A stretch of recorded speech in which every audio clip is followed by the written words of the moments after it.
Alright guys, I've had a lot of fun trying to make some stories on Facebook for you guys, but I'm really bad at social media, so I can't do that.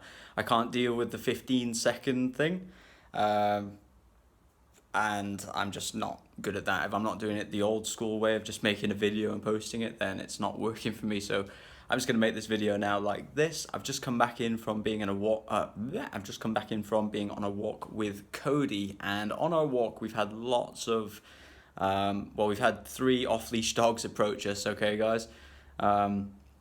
It's not wanted, okay? It's not desired, but here there are stray dogs hanging out all the time. There are dogs that are let out for the day, if you like.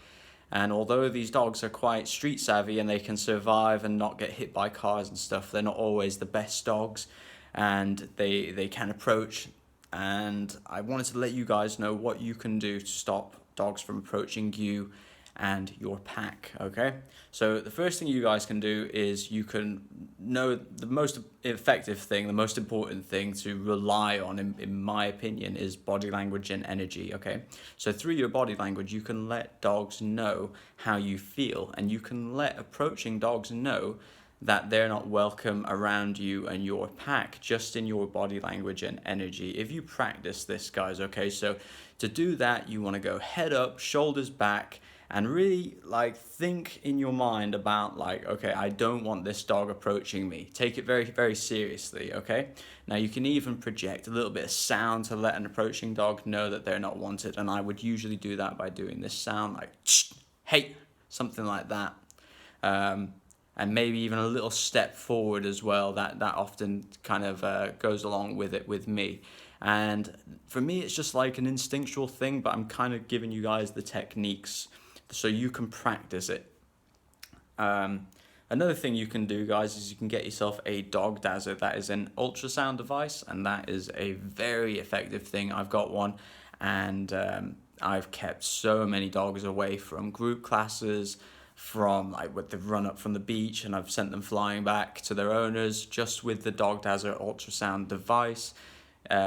Bit pricey for a good one, but well worth the money, especially if you live in an area like this. And another thing you can get yourself is a pet corrector. Now, a pet corrector is just a can of compressed air.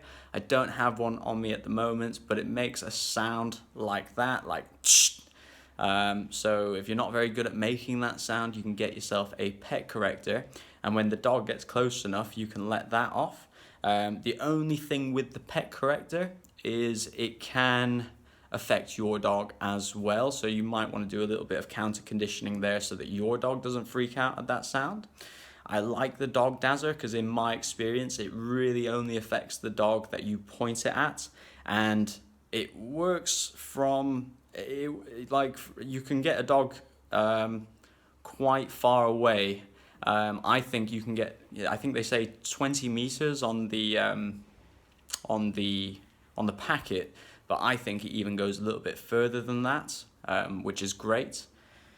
So yeah, just 3 little tips for you guys. Body language and energy, that's the most important thing, and sometimes it's the only thing you've got, so practice that. It's something well worth practicing. Ultrasound device and pet corrector. Alright guys, talk to you soon.